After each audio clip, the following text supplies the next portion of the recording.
약속 대련이라고 계속 거론하고 있는 이준석. 도대체 왜일까입니다. 왜일까? 약속 대련이요. 지난 22일서부터 최근까지 계속 어떻게 보면 일관되게 이 얘기를 하고 있거든요. 지금요. 이준석 전 대표. 지금은 개혁신당 대표 자격이 됐죠. 들어보겠습니다. 국가적인 중차대한 특검 문제를 네. 사과 그리고 그에 대한 바터로 니네 사람 하나 잘라 이런 문제로 바꿔버리는 거거든요. 이거는 딱 그 정도 수준에서 특검 문제를 마무리하려고 하는 그런 약속 대련이죠. 나는 동훈이를 혼내는 척하면서 여기선 또 이제 신뢰를 받고 뭐 이런 약속 대련이죠. 그러니까 이런 거죠. 약속 대련을 했기 때문에 지금 이런 봉합 결말이 나오는 거지. 모르는 사람끼리 싸우고 이렇게 신뢰 없는 사람끼리 싸우면 이런 결말 안 나옵니다. 성추 부의장. 이제 뭐 저 소속 정당은 다르시지만 예. 같은 청년 정치인으로서 아니 여당에서는 아니라고 얘기했잖아요. 그런 거 없다. 그리고 뭐 이런 게 그게 어떻게 약속을 그걸 하고 이런 일이 벌어지겠냐 했는데 이준석 전 대표는 계속 이거 약속 대련 갔다 약속 대련 갔다 어떻게 보면 본인 확신하고 있는 것 같아요. 왜 이 얘기를 자꾸 하는 걸까요? 아무래도 그 제3지대 공간이라는 것이 예. 민주당도 그렇고 국민의힘도 그렇고 결국 그 주류 권력과의 그 갈등 속에서 만들어진 건 아니겠습니까? 이준석 전 대표, 이제 대표죠. 이준석 대표가 개혁신당의 공간도 윤석열 대통령과의 갈등 그러면서 당시 국민의힘 대표일 때 쫓겨났던 이준석 전 대표 그리고 김건희 리스크에 대해서 계속 지적했던 이준석 대표 전 대표 헷갈리네요. 그런 것 때문에 생겼던 그 공간이 어떻게 보면 한동훈 위원장과 그리고 김경률 비대위원의 등장으로 그 갈등의 주역들이 바뀐 거죠. 그렇기 때문에 이준석 대표 입장에서는 본인의 공간이 줄어든다고 생각했을 것 같아요. 그렇기 때문에 계속 약속대로를 주장하는 건데 저도 뭐 타당의 일이기 때문에 뭐 그걸 평가하긴 그렇지만 제가 알고 있는 약속대로는 서로 그 상처를 주지 않기 위해서 합을 맞춰서 뭐 맨손 약속대로이면 합을 맞춰서 뭐 액션을 하고 아니면 칼이면 가짜 칼을 사용하고 뭐 그런 게 약속대로 진짜 때리는 건 아니라는 거죠. 그게 약속대로이잖아요. 근데 지금 한동훈 위원장과 윤석열 대통령의 약속대로이면 진짜 칼 사용하지 않았습니까? 지금 서로 피해를 본 거라고 보거든요. 제가 봐도 윤석열 대통령도 상당한 타격을 입었고 한동훈 위원장의 위치도 흔들흔들했기 때문에 이 진짜 칼을 갖고 싸우는 걸 약속 대련이라고 할 수 있나? 그런 약속 대련이라면 정말 용감한 약속 대련이다 이렇게 평가하고 싶습니다. 그 이준석 대표가 하고 있는 얘기들이 앞뒤가 안 맞습니다. 왜냐하면 약속 대련이라고 이야기하는 것은 한동훈 위원장과 윤석열 대통령이 사실은 한 편이면서 짜고 치는 고스톱 하고 있다는 얘기를 하고 싶은 건데. 짜고 친다 지금 뭔가를. 그런데 지금 이준석 대표가 또 무슨 얘기도 하냐면은 이번에 총선이 끝나면은 한동훈 위원장 미국 유학 간다. 그런 얘기도 하고 있거든요. 유학 간다고요? 네, 그런 얘기도 하고 있습니다. 그렇다면은 사이가 지금 좋은데 약속 대련을 하는 거면은 왜 총선이 끝나고서는 미국에 갑니까? 이게 본인이 얘기하는 게 앞뒤가 안 맞고 그리고 본인이 지금 신당을 창당을 했잖아요. 신당 이름도 뭡니까? 개혁신당이에요. 개혁적인 모습 보이겠다. 그리고 더 이상은 반윤석열로 하지 않겠다. 우리는 미래를 바라보겠다. 이런 얘기하면서 개혁신당을 창당을 했는데 본인은 연일 지금 한동훈 위원장에 대해서 그 어떠한 증거도 없는 음모론만을 제기하고 있다는 것이죠. 이것이 개혁적인 모습인가? 본인이 신당을 하면서 하겠다고 했던 것이 무엇인가? 이런 생각을 하게 되고요.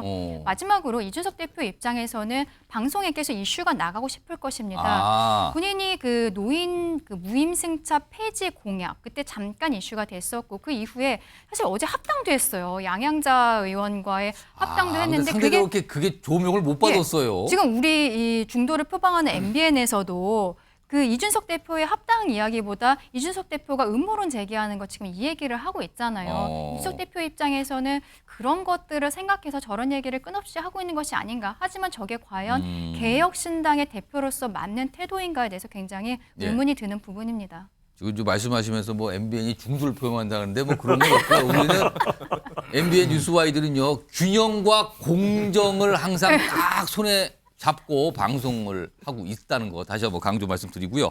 다음 화면 좀 보겠습니다. 화면 보시면 김용태 전 최고위원 누굽니까? 이른바 천하용인의 용이었잖아요. 그러니까 한때 이준석 전 대표의 아주 가까운 측근 이렇게 꼽히신 분인데 이렇게 얘기해요. 이준석의 약속 대련 발언은 국민의힘의 변화 조짐을 견제하기 위한 프레임 기술을 지금 쓰고 있는 거다. 이거 좋은 평가 아니네요. 아무리 봐도. 서정욱 변호사. 그러니까 한동훈 비대위원장이 계속 윤석열 대통령의 아바타에 묶여 있어야 되는데 약간 이런 생각을 하고 저 얘기를 자꾸 그러는 걸까요? 만약에 그 두 가지 경우죠. 이준석 대표가 이제 진짜 약속대로라고 믿고 있다면 예. 정말 그거는 대통령실이나 당의 소식에 너무 문외한 이제 정보가 완전히 끊긴 거예요. 진짜 믿는다면. 근데 저는 아무리 그래도 이게 이준석 대표가 전 대표인데 그렇게 약속대로라고 믿을 만큼 그 정도로 이게 그 소식이 끊겼다 이렇게 볼 수는 없죠. 저는 그렇다면 이게 그 의도가 있다 봅니다. 이준석 대표도 이제 약속대련이 아니라는 거 알아요. 근데 왜 그럼 이게 계속 이 주장을 하느냐? 이게 저는 두 가지로 봐요. 하나는 이제 그 본인이 쇼를 워낙 많이 나니까 본인이 한 바에 의하면 원래 이게 그 부처 눈에 부처만 보이고 돼지 눈에 돼지만 보입니다. 본인이 쇼 많이 봤으니까 쇼 많이 본 사람 눈에는 모든 게 쇼로 보인다. 이게 첫째 이유고 두 번째는 본인이 이번에 한동훈 위원장이 가장 큰 피해자죠. 예. 모든 게 뉴스가 전부 이게 윤석열 한 갈등에 아. 집중되다 보니 이준석 대표 뉴스가 안 나잖아요. 예. 본인이 가장 이게 피해를 많이 본 거예요. 그러니까 질투도 나고 그래서 어. 계속 이게 쇼하는 거 아니냐 이렇게 좀 의도적으로 예. 이렇게 공개하는 게 아니라 보입니다. 아, 의도적으로 주목을 받기 위해서 지금 세 분 말씀 들어봤는데 좀 세 분은 일관되게 비슷한 분석을 해주시는데 일단 이 상황에 대한 얘기가 좀 있고요. 그리고 다음은 사실은 이준석 개혁신당 대표와 지금 이낙연 전 총리가 만드는 새로운 미래, 거기서 신당이잖아요. 손을 잡느냐 마나 이거 갖고 지금 얘기가 도대체 되고 있는 겁니까? 안 되고 있는 겁니까? 이런 얘기가 나오는데 이런 상황에서 얼마 전에 이준석 대표가 이낙연 전 대표를 향해서 총선 출마하세요. 뭐 광주든 아니면 인천 계양을 어떠세요? 이렇게까지 얘기를 꺼내놨거든요. 그거에 대해서 이낙연 전 총리의 측근이라고 할 수 있는 분, 같이 지금 신당을 만들고 계신 분이 얘기를 좀 합니다. 들어보시죠. 이제 아이디어 차원에서 말씀을 했나 모르겠는데 인천 계양을 우리가 왜 갑니까? 복수혈전 영화 찍으러 갑니까? 아니 복수혈전 영화를 찍는 거라면 이준석 대표 자신이 분당에 가서 안철수 위원장하고 붙으면은 관객이 1,000만 명 넘을 거예요. 그런 복수혈전 영화 찍는 거란다면 제가 우스갯소리로 하는 얘기지만 예. 이준석 대표께서 분당에 안철수 위원장 지역에 나가면 1,000만 관객 넘을 겁니다. 배현찬 소장님? 예. 그러니까 이석현 전 국회 부의장이시잖아요. 지금 이낙연 전 대표 이제 신당 창당 작업을 하고 있는데 그렇죠. 이준석 전 대표가 그럼 분당 가세요. 가서 안철수 의원하고 붙으세요. 그러면 뭐 1,000만 관객 금방 옵니다까지 했는데 이거 역시 이낙연 전 대표의 의중을 반영했다고 약간 불쾌감을 표현했다고 이렇게 봐야 됩니까? 이거 어떻게 이해하세요? 뭐 간접적으로든 그런 영향이 없다고 할 수가 없겠죠. 이른바 이게 이제 뭐 어떤 현상이냐면 친구 현상이에요. 영화 친구 현상. 친구. 예. 네가 가라 하와이. 그 말씀하실 줄 알았어요, 제가. 아, 예상이 됐나요? 어. 그러니까 이게 이른바 이제 빅텐트가 되려면 서로 간에 뭐 주거니 받거니 이제 화합이 돼야 되는데 형님 먼저 아우 먼저 좋은 의미에서 그런데 이게 아니라 이제 서로 불가능한 일을 개항을에 출마해라. 예. 아니다. 우리 이준석 대표가 안철수 의원 지역구에 오히려 나가라. 예. 뭐 이런 식이 되는 거는 지금 빅텐트 논의가 큰 마찰을 빚고 있다. 파열음이 나고 있다. 이렇게 봐야 되는 거죠. 그러니까 이게 이른바 제가 우리 뉴스와이에서도 와이드에서도 분석가 되었습니다만 예. 3P 현상, 필로스피, 철학적으로 이준석, 이낙연 철학이 같아야 돼요. 근데 지금 지향점이 달라요. 또 하나가 이제 중요한 게 팔러시, 공약인데 지금 만 65세 이상 지하철 무임승차 폐지 이야기하는 순간 이낙연 전 총리가 메시죠. 받을 수 있을까요, 그거를? 그러니까 이건 못 받아요. 본인이 만 65세 이상 지금 그렇죠. 무임승차 연령대인데 그렇습니다. 그걸 지금 대한노인에 어떻게 대응을 하겠습니까? 아주 전형적으로 정책이 갈릴 수 있는 부분이 그게 그렇죠. 되겠네요. 그리고 이제 이 이낙연 신당과 결합되는 미래대연합, 새로운 미래의 이낙연 신당. 그래서 새로운 미래대연합 이렇게 보시면 될 것 같아요. 여기는 현역 의원이 3명이나 있어요. 그러니까 우리가 마지막으로는 P는 뭐냐면 예. 피플은 비빔밥 좋아하는 이준석 대표가 예. 이게 합해지려면은 현역과 비현역이면 안 합해져요. 이게 비빔밥이 안 돼요. 예. 서로 생각이 다 다릅니다. 예. 원칙과 상식으로 이제 민주당 탈당한 미래대연합 현역 의원들과 예. 이준석 대표. 그래서 이준석 대표가 아니 원칙과 상식 합하면 현역 의원 3명이나 대비도 불구하고 그걸 지금 아직까지는 붙들지 않고 양양자 의원 한 사람 붙들었잖아요. 그러니까 이건 빅텐트 되기가 힘들다. 쉽지 않다. 그러니까 지금 일단 단적으로 이 65세 이상 이 지하철 무임승차 이거에 대해서 이준석 전 대표가 이거 안 된다 폐지한다고 공약을 내는데 이거에 대한 충돌 가능성이 있는 상황에서 이준석 전 대표가 개항을 괜찮은데 그쪽 가보시죠라고 했는데 이낙연 전 대표 측에서는 무슨 소리입니까? 그 분당 가보세요. 가서 누구하고 붙어보세요. 이렇게 되는 거예요. 지금 상황이요. 이런 상황에서 분당 갑의 국회의원이죠. 안철수 의원이 계신데 안철수 의원은 사실은 신당의 전문가 또는 합당의 전문가라고 할 수도 있어요. 아니면 다른 표현은 선배라고 할 수도 있어요. 근데 이 선배인 분이 관련해서 얘기를 좀 합니다. 들어보시죠. 그분들이 지금까지 살아왔던 그리고 당에서 했던 그런 생각들이 너무나도 좀 다릅니다. 서로. 그러니까 가치관이 다르고 워낙 뿌리가 이렇게 뚜렷합니다. 그래서 두 당이 합치는 게 힘들지 않을까. 자, 그러니까 안철수 의원의 얘기는 힘들다군요. 힘들다. 유경호 소장님, 이른바 낙준연대거든요. 이게 뭐 낙준연대 아니면 그 지나서 또 합당까지 가능성. 이러면 점점 이게 낮아진다고 봐야 되는 겁니까? 낙석연대라고도 얘기하대요. 예. 낙석연대요. 그게 좀 더 귀에 쏙 들어오지 않아요? 아, 네, 그런데 저는 이낙연 전 총리가 총리 이전에 이낙연 민주당 대표였잖아요. 그렇습니다.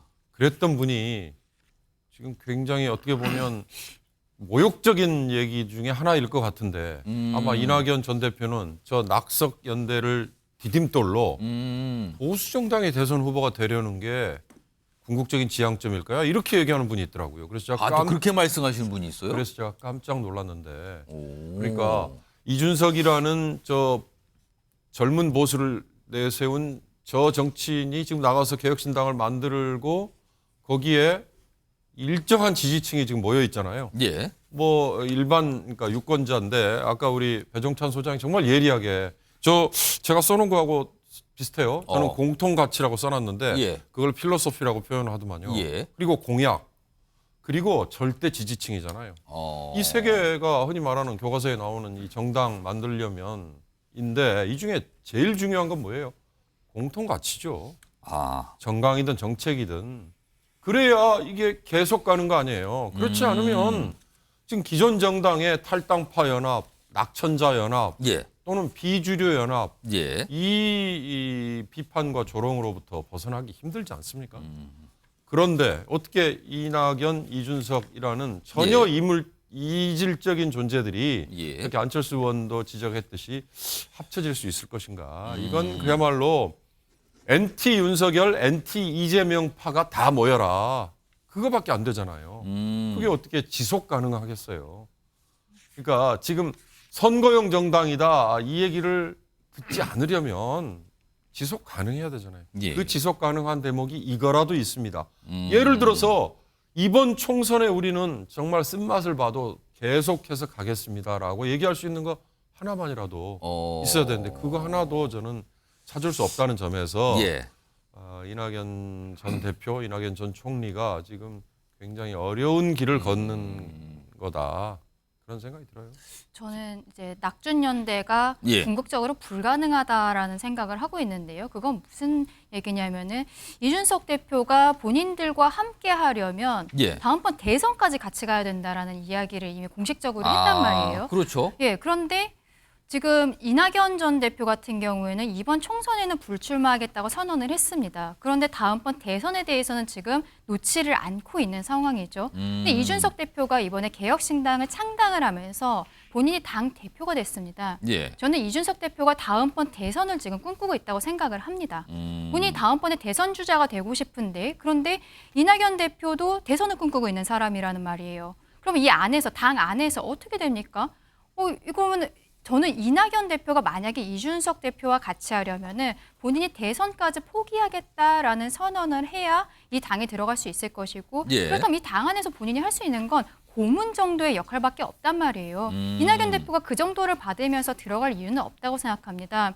그런 생각을 하는 것이 이준석 대표가 개혁신당 창당할 때 굉장히 측근으로 알려져 있는 유승민 전 의원이 함께하지 않는 이유가 저는 이 부분에 있다고 생각합니다. 유승민 의원 같은 경우도 총선에 출마해서 한 번 더 뺏지다는 것보다 본인이 다음번 대선 한 번 더 하고 싶을 거란 말이죠. 근데 대선을 나가려면은 개혁신당에 본인이 들어왔을 때 이준석과 그럼 당내 경선을 할 것이냐? 쉽지 않거든요. 지금 개혁신당의 주 세력은 이준석 대표를 굉장히 지지하고 있는 핵심 지지층으로 봐야 되기 때문에 그런 건데요. 유승민 대표가 함께하지 않고 있는 이유, 이것이 지금 이낙연 전 대표와 이준석 대표 간의 지금 알력 다툼이랄까요? 이런 것과 맞닿아 있다라는 생각입니다. 자, 이것도 지켜봐야 되는데 많은 분들이 얘기하시기는 이거 쉽지 않아 보이는데요. 글쎄요, 이게 잘 되겠습니까? 라는 의견도 꽤 많이 있는 상황인 건 분명해 보입니다.